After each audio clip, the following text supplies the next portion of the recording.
Welcome to USA Global TV and Radio, where our mission is to provide education, entertainment, hope, and inspiration. USA Global TV and Radio connects you with experts and audiences all around the world every single day to help you succeed in business and to live a richer life.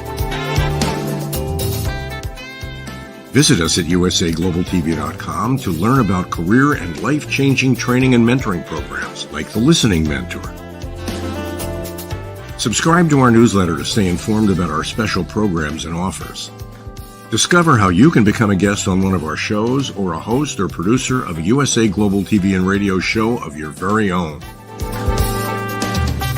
That's USA Global TV and Radio, where the doctor is always in.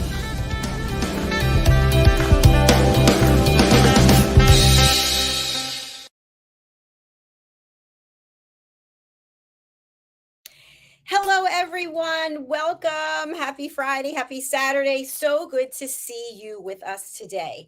I'm Dr. JACALYN KERBECK here at USA Global TV and Radio, and our show is Coexistence and Sustainability. Let's welcome the star of our show. It's Pet Psychic AMINAH. Hello. Welcome. Hey. Yay. You know, we were just talking backstage about your banner, which we have recently updated. Let's take a look at it. I think it's really important because it really shows you how you've progressed, how we've progressed together, and how this channel and network have progressed. You are not only a pet psychic and a trainer and a speaker, but you are an expert who's providing education, support, and innovative ideas on coexistence and sustainability. Tell us more.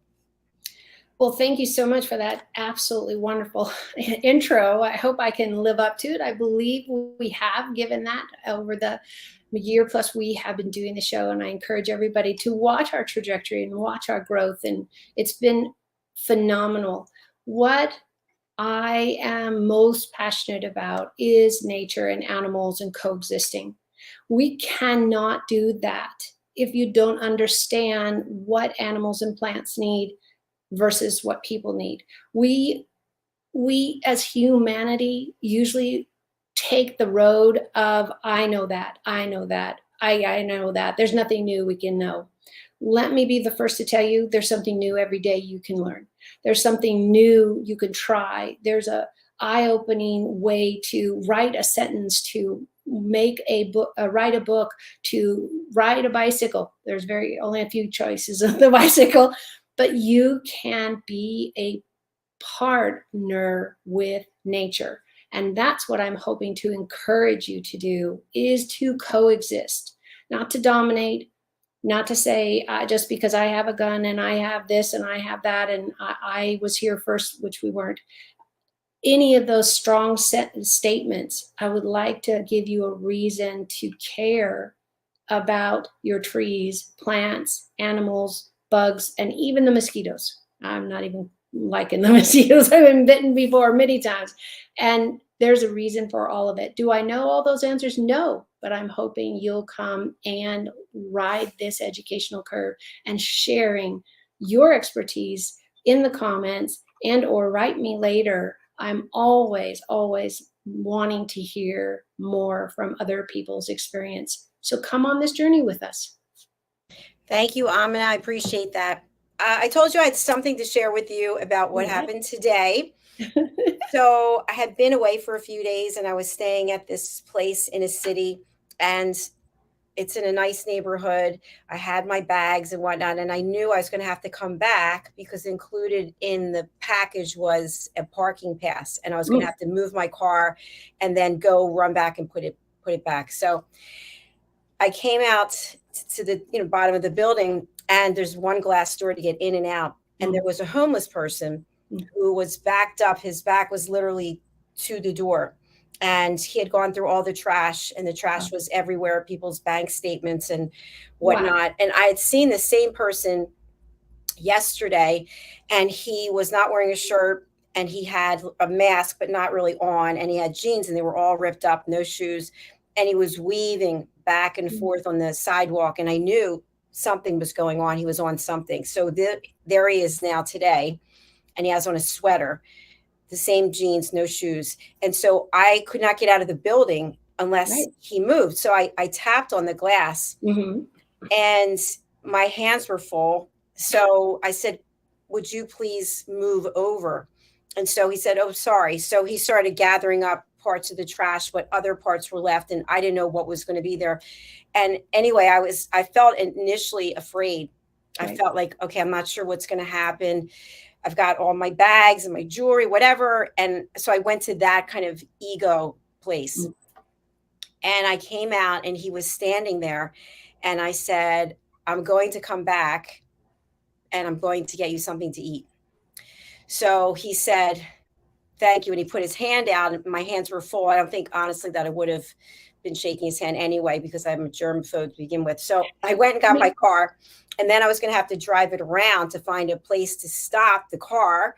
Right. And there the loading dock was open. I had to go through him. He was again seated in the same place. Mm-hmm. Said, sir, it might be better for you if you kind of just moved over a few feet so that you weren't blocking the doorway.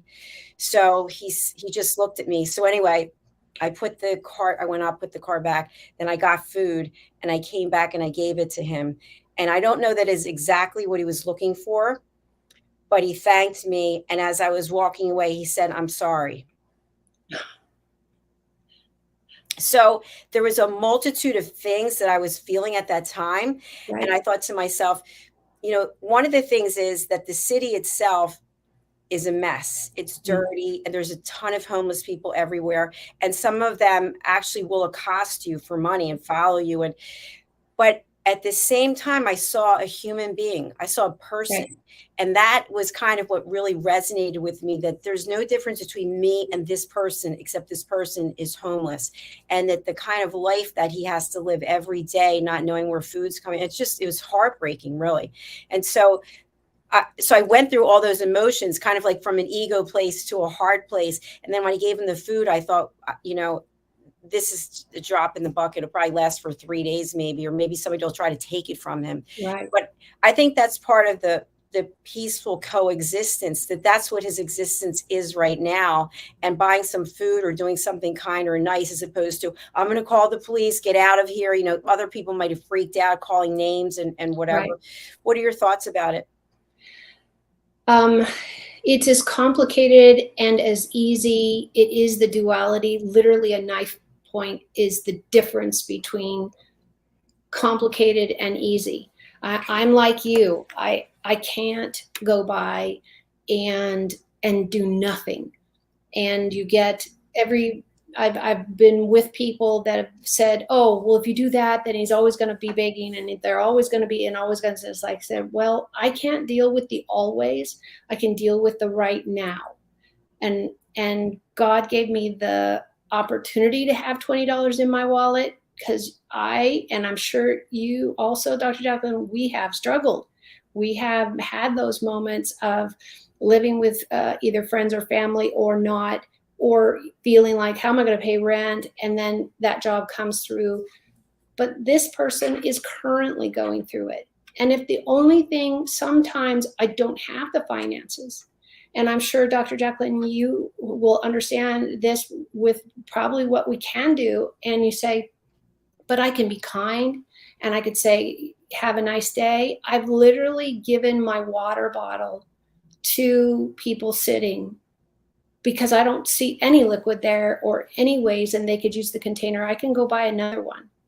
So it is those small steps. If everybody took those small steps to be kind, to be thoughtful, to say, if that was my brother, son, uncle, nephew, niece, cousin, or myself, how would I like to be treated? Very true. You did that. And you did that. You saw the humanity. You saw the humanity and said, I can do better, even in this moment, because every ounce of kindness, first of all, is so important to your energy. If you understand that we all carry energy, and you can feel when somebody's mad or too happy or whatever, and you can feel kindness and feel like you are a person to somebody today, that could really make him or her get through that day better because you were kind or you smiled. And I have done things like, I'm sorry, I don't have change, or I don't have this. I think like you, I would rather give them a food dish or a blanket or something tangible that they can use and or have sustenance for the next 2 meals. Yeah, thanks for sharing that. I'm wondering also, what are your thoughts about an initiative where homeless people are approached? Would you like to come into the shelter? You know, we set up this shelter. Yeah. And I've heard from people that this is the case, but many times the people will say no. Yeah, I worked in downtown of San Jose, and we have over 1 million people in this town. So there's a lot of homeless. And I worked with the city. I was a city employee at the time, and we were revamping parks. And we find that the homeless situation is not as grave if we keep the parks up and cleaned, but we ran into plenty of them. And working downtown, working uptown, whichever, I got to see so many that I hadn't had experience in my college years or in the family neighborhood. And it's so easy for you to just hand them a bottle of water. I've done that so many times, and you think, well, that's nothing. It's like I had $1 and I could buy a bottle of water for $1, better than a candy bar or a hamburger, or that I don't think you can get a hamburger for $1, but something. Water is every living, breathing thing, and I'm including plants and bugs, and everything needs water. And so many people don't realize there's people in other states and countries that have no access to clean water. One of those things to help somebody who maybe is not only needs food, but also needs that water.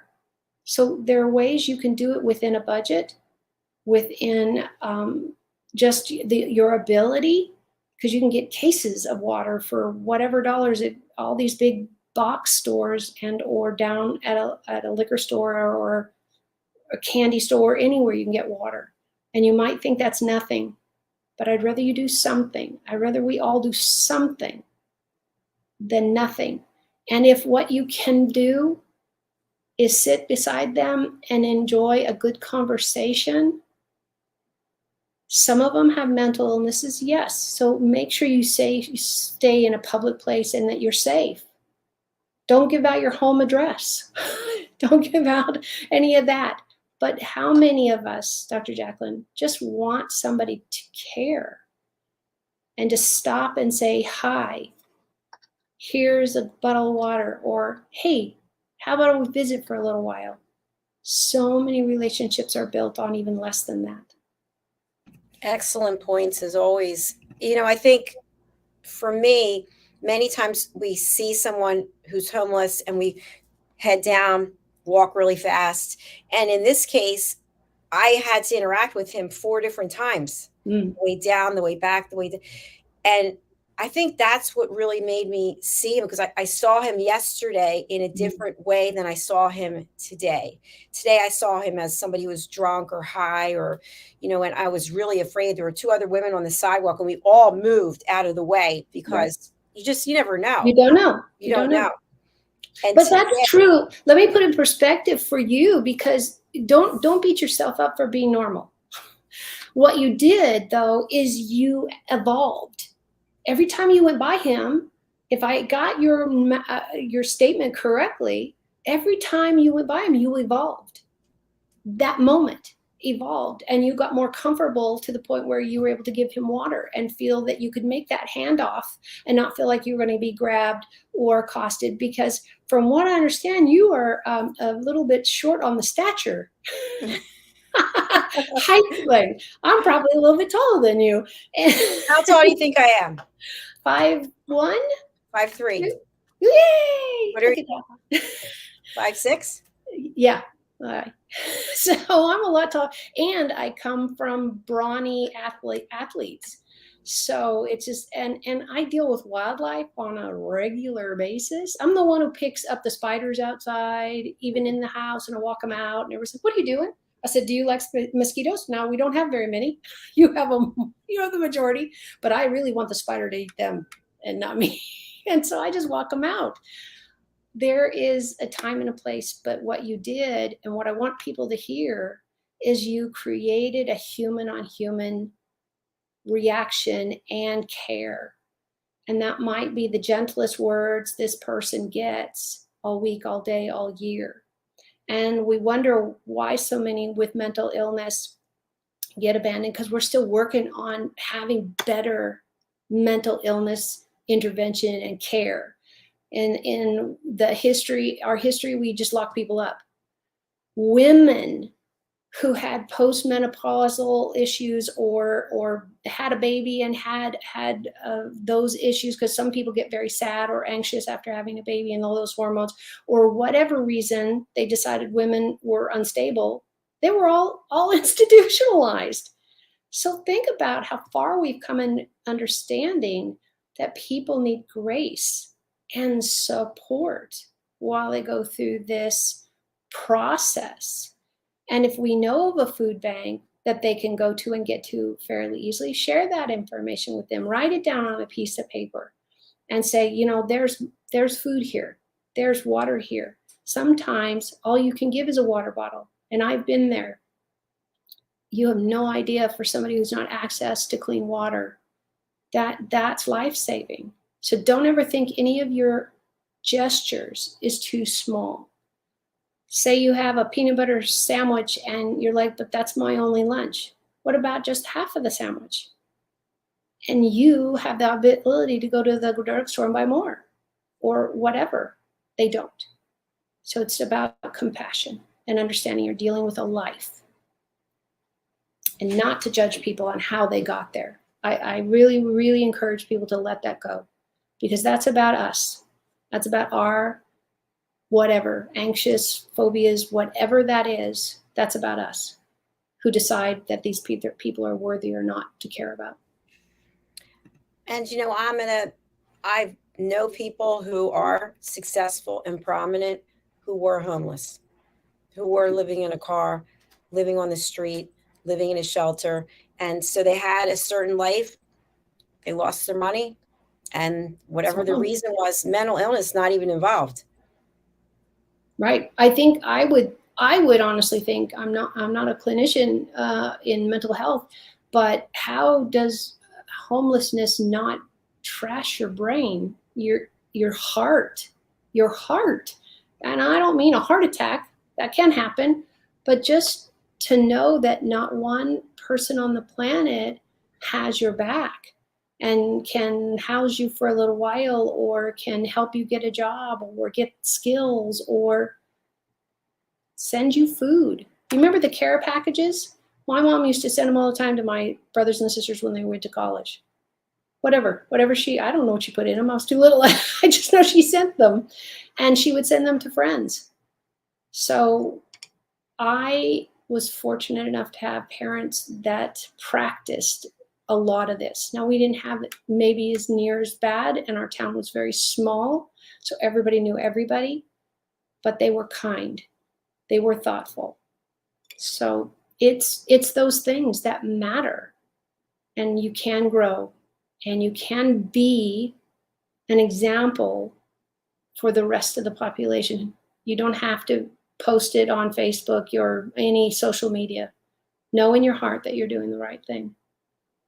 So when we think about our topic today, which is what is needed today for peaceful coexistence, it sounds like small steps, every one of us taking small steps of kindness towards humanity as well as the creatures here in this universe.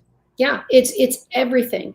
You think that mowing down a tree is no big deal. You think that all the animals that live there who died or had to run away and get another place, there's not like hundreds of hotels out there for them to go to.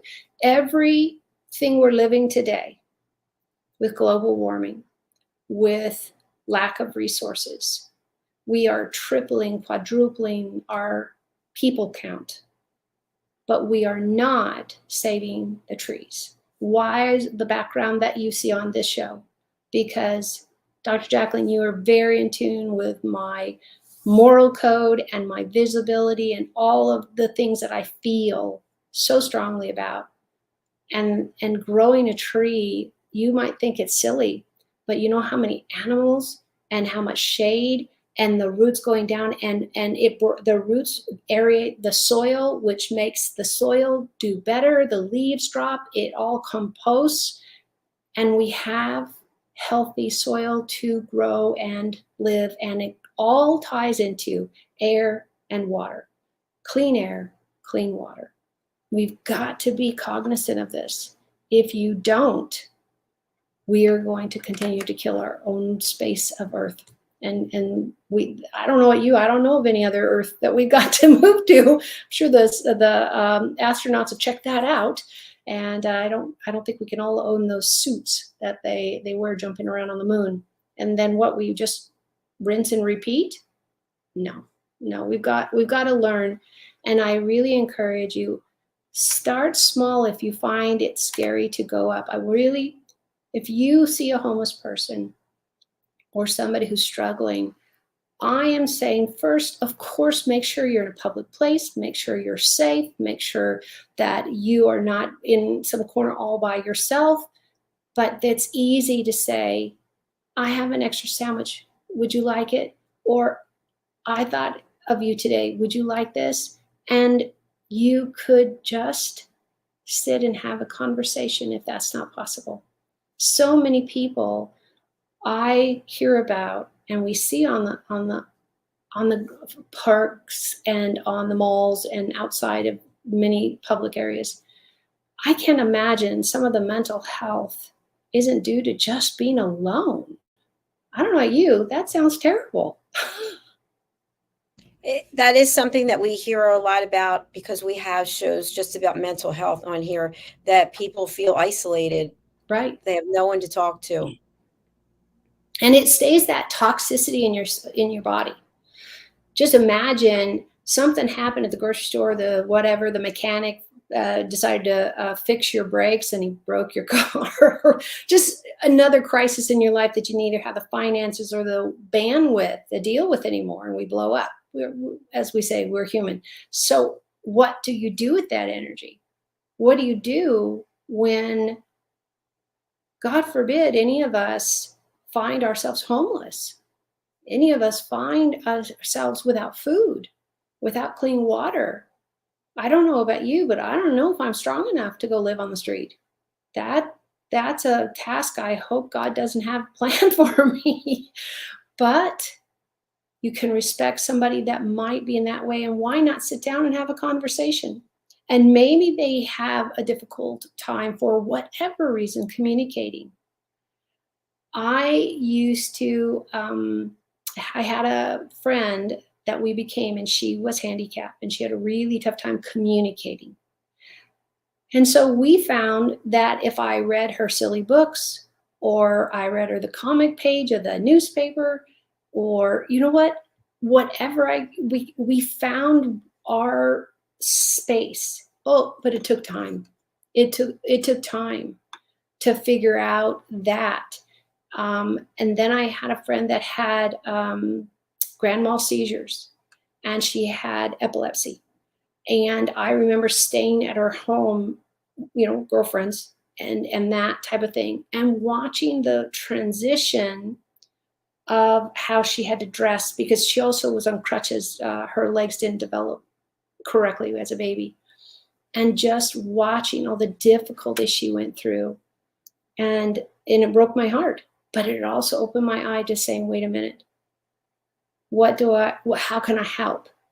Now, caution is, ask first.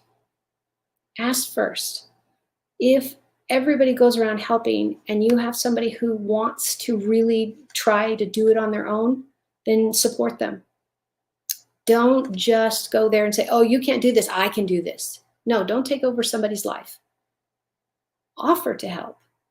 Offer to say, what can I do to support you? Do I get a joke book? Do I get a cookbook?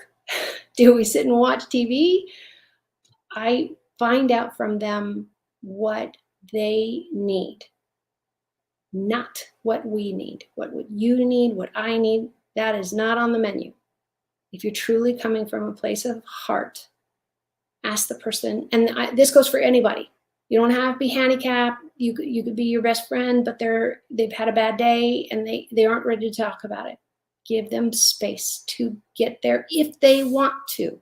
Nothing is on our time except for our stuff, not somebody else's stuff. Give them grace to come to you and help you. That does help you understand what's going on. Let me finish that sentence. We can all be there for somebody. And sometimes it's just sitting beside them, turning on a good movie that you know they love, and holding their hand. I did this with my mom as she was coming to the end of her life. She would sit in an easy chair.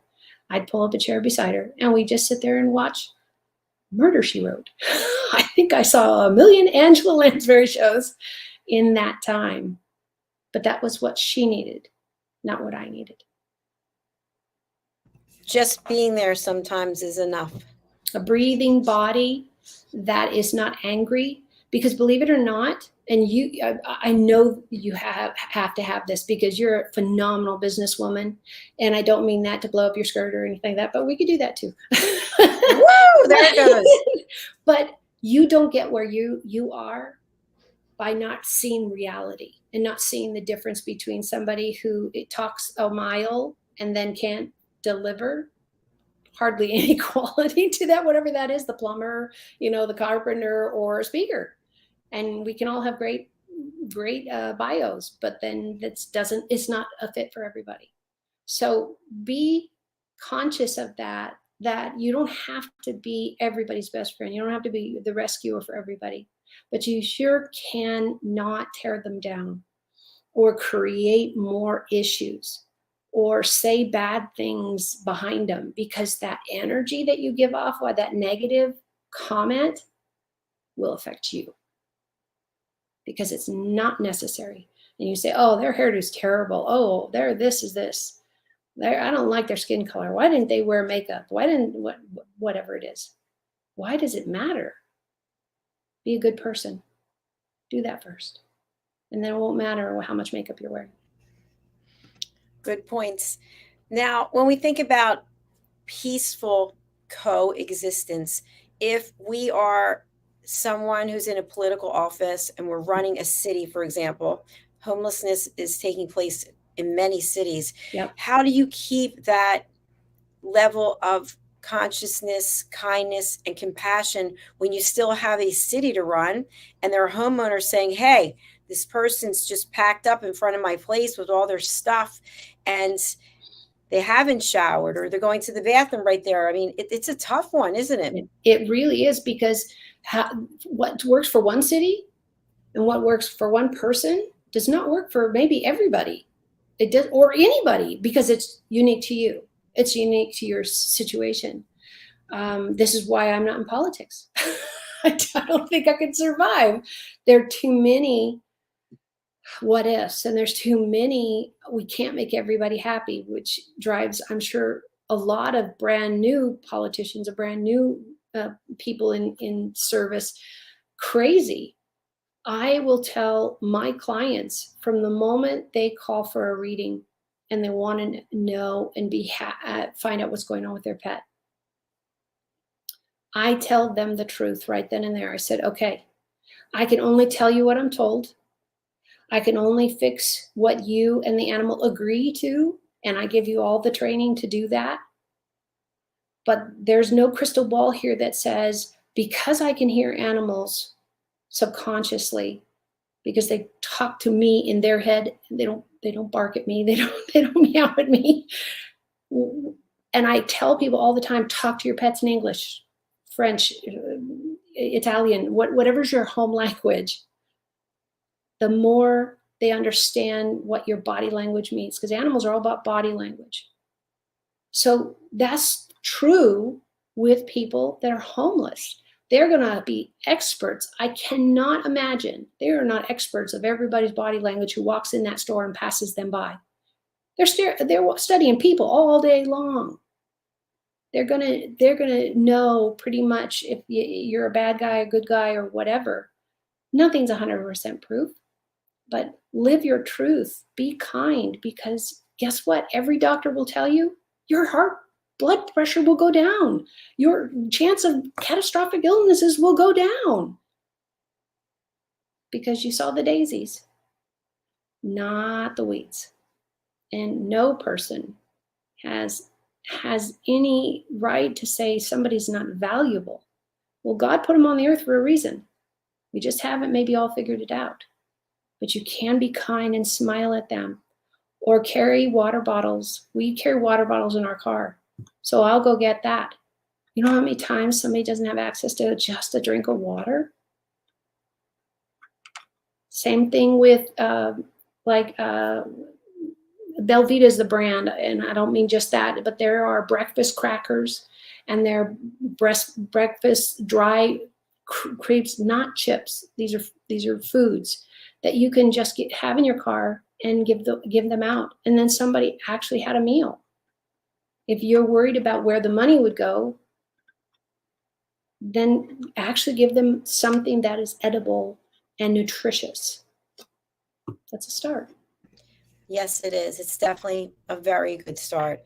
So in addition to homelessness, of course, there's so many other topics that we could talk about when it comes to a peaceful coexistence. It starts with us, right? It starts with what's going on here. What tips do you have for people about really looking at who they are and how their own behavior has a ripple effect on other people? Well, I'm going to make a suggestion that's going to be very unpopular. But first of all, second of all, I always recommend things like go back to school, go to a junior college, take a psychology class, take a person, whatever interclass, go join a club, join a Facebook group, something that gives you access to personalities and people in fields that you would no longer or have never had any contact with, so that you get a better idea of humanity, mankind, and different ways to communicate. We've all grown up long enough and have had coworkers or people in our lives, or God forbid relatives or married in relatives, that you go, wow, how am I ever going to get along with this one? How is Christmas now going to look? How is, the family blah, blah, blah gathering going to look? And that is how you grow your ability to tolerate, your ability to be calm and gentle and thoughtful. But first, you have to give room for everybody to have a right to have somebody respect them. It doesn't matter if it's the homeless person sitting outside the store asking for food or donations. You can still say hi. This is all I have. I used to carry, like granola bars with me.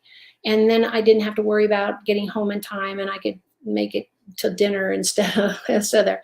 I started giving those away because I usually had 3 or 4 of them in my purse at any time. And at least it was something, because it's what I could do. I was unemployed for quite a while because I was taking care of kids and many other things that took my time and not the job. So this was a way I could do that, as opposed to the money I didn't have. There are ways you can show kindness. And you know what? Sometimes a good conversation is just as valuable as a bottle of water. So these are simple things you can do to start. But you really need to do is start with yourself and make sure you're grounded, that you know you're loved, even if it's just by yourself, that you have to love yourself for others to love you. And that doesn't mean that you should have to pay that for their dinners or any of that kind of stuff. People should want to be around you. And if they don't, then look inside and see what's changed, what's doing. I'm not friends with the whole planet. I'm friends with the ones that I'm supposed to be. And friends come and go sometimes. There's a transition. It happens all the time. I'm not saying you don't mourn it or you don't sorry for it, but if you've done all you can and it's come to an end, then try to be kind to yourself and say, okay, guess what? New friend time, new existence time. Sometimes a job ends and you're so shocked and you're like, wait a minute, this was the job. I was going to be in here for 25 years. Hardly anybody does that. My parents did it. Dr. Jacalyn, I bet your parents did it. And they stayed in their jobs for a lifetime. Most people don't now. Most people don't. My daughter and I have switched jobs, I don't know, 3 to 5 times over our lifetime. Now she's much younger. So really? That's so surprising. I can't believe that. Yeah. That my daughter's younger? Oh, gee. Yes, that's shocking. Well, we do try to give birth after we become adults and not before we're, existence. That would be weird.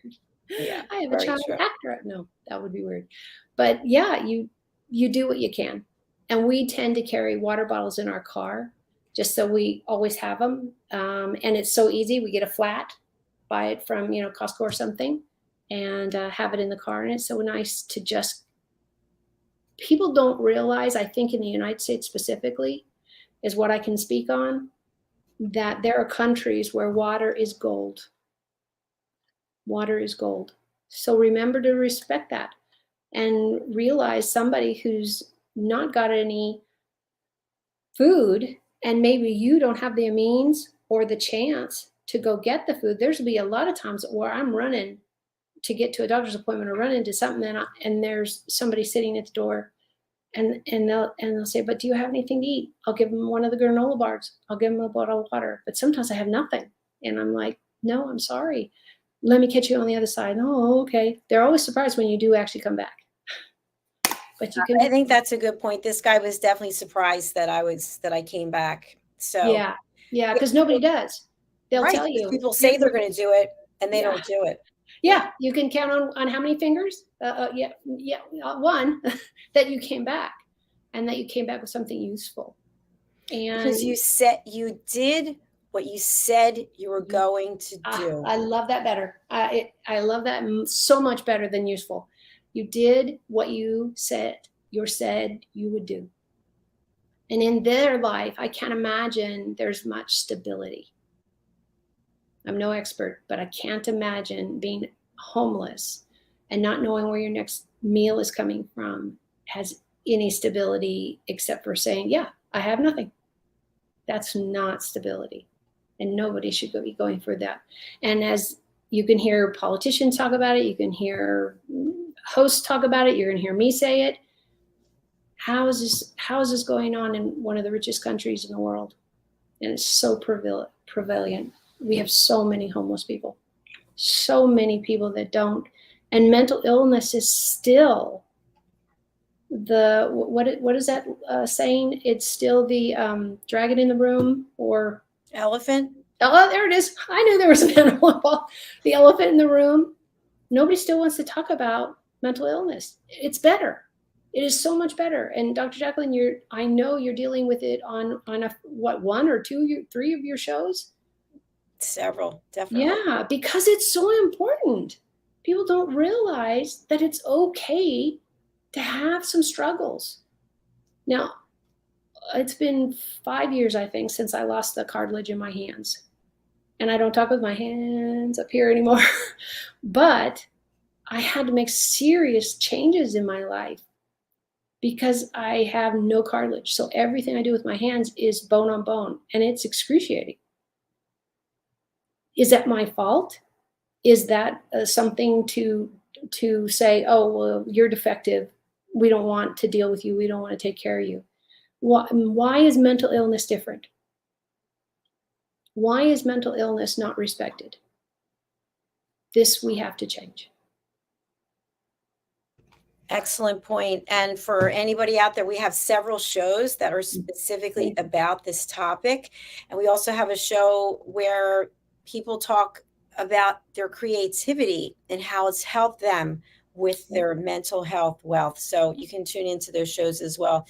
Another fabulous show. I think one topic for upcoming week might be as an extension of doing what we say we're going to do, and how that can really perpetuate kindness, compassion, peace in the world. Because I think when somebody feels let down, things happen, right? Things happen all the time. But then you communicate, hey, I know I said I was going to do X, or by the way, next week I told you Y, something's changed. Here's what I can do.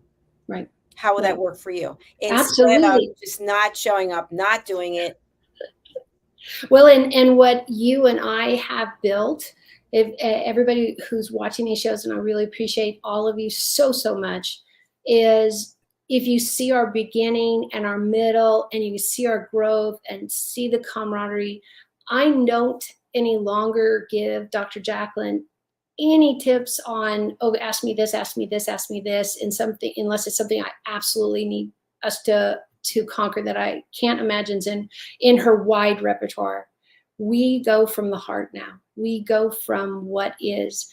As an empath, as a psychic, I go with what I'm being told to say. I don't plan it. She comes up with the questions. I haven't heard them before. You're getting an organic response. Am I going to be perfect? Are we going to be perfect in the answer? No. A lot of times I get off the show, I don't know, Dr. Jacalyn, if you do, and say, oh, I could have asked that better, or oh, I should have asked that. Oh, we'll do it next time. It will happen when the person who needs to hear it is there. And maybe what we said will save a life. And that would be glorious. That you give the strength back to yourself and say, I'm going to be cautious and gracious to myself. And say, I can love others, but right now I need to take care of me and get my feet underneath me. Whatever that means, we are here to support. I know Dr. Jacalyn's channel does all of that. If you could see some of these magnificent other co-hosts that we have, we're really covering a lot of ground because we truly believe in giving back. And we've been so lucky to have. Thank you for that, Amina. How can people reach you, and who would you like to contact you? Well, professionally, as you can see, I am a public speaker. I have been all my life. I actually did my very first award reading, and I got an award. I was 9 when I did my first public speaking, but I come from a lot of public speakers in my family. My parents are both teachers, and my mom was a public speaker.